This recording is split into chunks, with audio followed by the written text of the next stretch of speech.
કુદરતી ખેતી એટલે રાસાયણિક ખાતરો તેમજ ઝેરી જંતુનાશકનો ઉપયોગ કર્યા વગરની ખેતી, સંપૂર્ણપણે પ્રાકૃતિક અને દેશી ગાય આધારિત ખેતી। આ પદ્ધતિમાં જમીનની ફળદ્રુપતા કુદરતી રીતે વધારવામાં આવે છે। હવે વલસાડના ખેડૂતો પણ જાગૃત થવા લાગ્યા છે।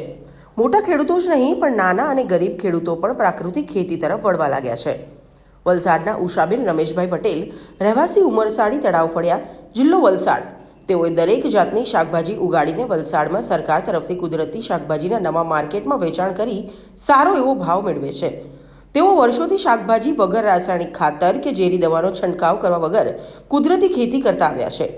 તે જ પ્રમાણે કેરીનો પાક પણ વર્ષોથી લેતા આવ્યા છે, પણ કુદરતી રીતે રાસાયણિક ખાતરના બદલે છાણ, ગૌમૂત્ર, ગોળ વગેરે અને ઝેરી દવાના બદલે ગૌમૂત્ર, લીમડાના પાન, તીખા મરચાં વગેરેનો અર્ક કાઢી છંટકાવ કરે છે અને દરેક જીવાત પર નિયંત્રણ મેળવે છે।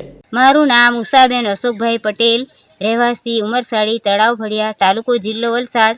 હું વર્ષોથી ખેતી કરતી આવેલી છું। હાલમાં મેં વેંગણ, ટામેટાં, ભાજી, ધાણા તેમજ અનેક જાતની જૈવિક ખેતી કરતી છીએ। હાલમાં વલસાડમાં 3 દિવસ માટે કુદરતી શાકભાજીનું વેચાણ કરવા સરકાર તરફથી માર્કેટ શરૂ કર્યું છે, તેનો અમે લાભ લઈએ છીએ। આપણા યશસ્વી વડાપ્રધાને ઓર્ગેનિક ખેતી તરફ વળી રહ્યા છે, એ ઘણું લાભદાયક છે। ઝેરી દવા કે રાસાયણિક ખાતરનો અમે ત્યાગ કર્યો છે।